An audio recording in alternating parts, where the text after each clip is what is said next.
Well, you're back at Richmond, Virginia. Richmond International Raceway. Work continues to clean the debris after that frightening crash involving USA 1. Rich Hooser, here's a look again. Right, as you can see what happened when he hit that second set of cars. He got out of shape and his front axle completely out from under the vehicle, which was caused from hitting the other set of cars. Now here's a good look at the axle which came out from it, and there's Rod Litzow. Now this truck has been on its roof many times, and we're going to see some footage. Here's earlier in the year from Roanoke Civic Center. Again, Steve Wilkie behind the wheel. As you see there, he got his back end up in the air too high, and he's seen the wall coming, and I wasn't sure if he actually hit the brakes or not, but that's what caused him to go over. And of course, here in Lancaster Speedway in Buffalo, New York, Rod Litzow, formerly the driver of this truck, puts it upside down at the other end of the track. Now, Rodney is a very aggressive driver, and you got to wonder how many times can this truck go over and survive. Now, you can see him fighting the wheel there. He's kept his foot in it, but once he got out of shape in that grassy area, it was too late. And now, standing by with Army Armstrong is Rod Litzow. Well, right now we're standing with a gentleman that was involved in the very first flip of the USA 1 truck, took it to a world championship, but hey, that truck almost seems like it's been spooked, Rod Litzow. Yeah, I think, you know, we're pushing the truck over its limits right now. It's fatigued, and it's gone over 8 times now, and we keep putting it back together, but I think it's time we got to come out with a new truck. We just pushed this truck too hard, and times are changing, and the truck ain't designed to keep up right now, so we have to renew it. Say there's a fatigue factor. Where do you think the fatigue factor might be? Let me bring something out. This looked almost identical to me to the flip that you took in Louisville, Kentucky when you won the championship. It looked like something in the front of the truck curled under. Is that what happened? Well, it was basically the same thing, but what happened in Louisville is the studs, we were testing different studs out, and the studs let go. In this deal here, where the studs are bolted to, the weld from fatigue is what let go. The whole weld let go, causing it to twist, and then it took the rest of the bolts out. Probably if I was going that speed back there, it would have done the same thing, but you know, I wasn't hitting that speed. When he was hitting this speed, twisted it, and then he rolled right over the front set of tires, causing it to be a bad roll.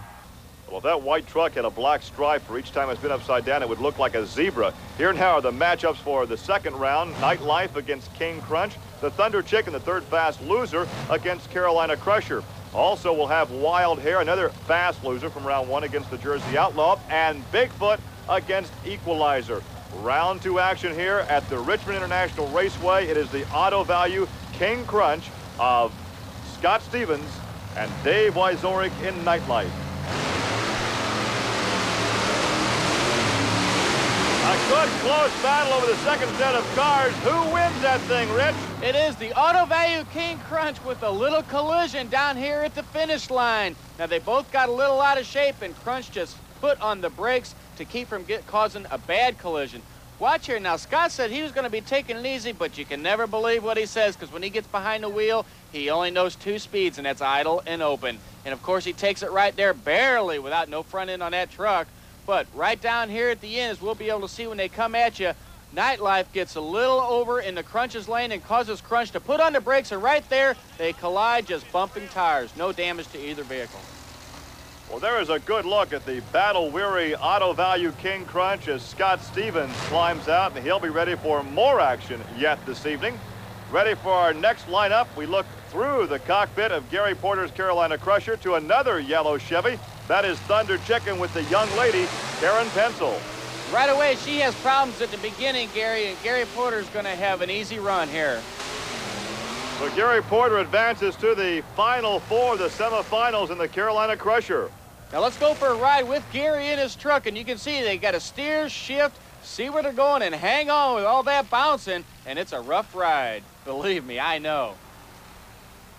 Well, here's a look at Rich Schaefer as he starts to stage the next 2. That will be the Jersey Outlaw of Mike Wine and the Wild Hair of Marvin Smith. Now, there's 2 trucks here that are both running exceptionally well tonight. This could be anybody's race. The main thing is to keep them intact. A tentative start by both, but Marvin Smith takes the measure and takes the victory. There was some problems with the Outlaw down here, Gary. It looks like he spit out the front drive shaft right at the starting line. As you can see, he had no power to the front axles, and it's a big disadvantage for him, which gives Wild Hair a pretty easy win, but it was still close. Now we take a look at a Ford and a Chevrolet. Bigfoot, John Pyatt, Equalizer, the Chevrolet with Greg Holbrook.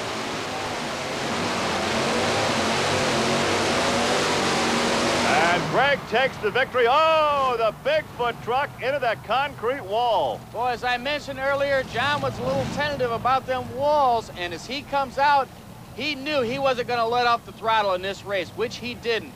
But in that case, what happened down here at the finish line, he got a little out of shape, and right there, as you see, he just hits the wall pretty hard, but there's no real damage to the truck. Take a look again as they're coming right at you. Right here, the second set of cars, he's out of shape right there, and he does a white wall job against the concrete wall. Well, we have a good crowd on hand here at the Richmond International Raceway. They love these monster trucks. And now we take a look at the results of this round. King Crunch knocking out Nightlife. The Carolina Crusher was victorious over Thunder Chicken. Wild Hare defeats Jersey Outlaw, and Equalizer knocks out John Pyatt in Bigfoot. We are ready now for the semifinals, and here is a look at Auto Value King Crunch. And he's getting his kill box hooked up and slid in, and Army's getting ready to talk to Scott on the radio. You all do anything to tighten or loosen the chassis up between rounds, Scott? It's pretty well left it like it was, Army. Well, they like the chassis the way it's been running. He's been doing good, so he's going to leave it the way it is, Gary. Well, he goes up against the Carolina Crusher with Gary Porter. A pair of Chevrolets in the semifinals here at Richmond, Virginia.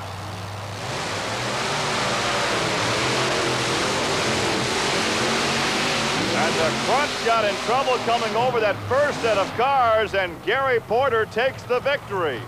Now, Scott Stevens started off real well here, but he was in that left lane that he's not real used to, and he took a bad hop after that first set of cars, and that cost him the race, Gary.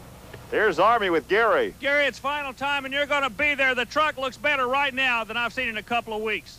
It is. The truck seems to be handling real good. I think I got the course figured out. You know, it's been so long since I've been in the finals. I'm just glad to be here right now. Well, the fans anticipate the next battle coming up between Wild Hare and Equalizer. Marvin Smith with a good ride this evening in the Wild Hare Chevrolet, and he goes up against Greg Holbrook, the youngster at 11 in Tennessee, in Equalizer. The trucks are being staged. The winner goes against Gary Porter and the Carolina Crusher for the championship here in Richmond, Virginia. And if there's going to be any disadvantage, it'll be Wild Hare with that new engine. Hard to control.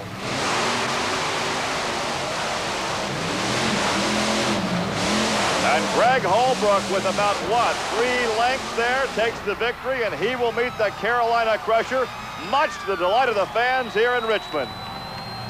So Greg Holbrook will climb out, accept the applause of the fans, and he'll have that truck ready to meet the Carolina Crusher for the championship. And here's another look at the replay of that race. As you see here, Wild Hare wasn't quite lined up for that second set of cars. He had to let off the throttle, cost him the race. So we'll come back and see if the Crusher can shut down the Equalizer in Richmond, Virginia.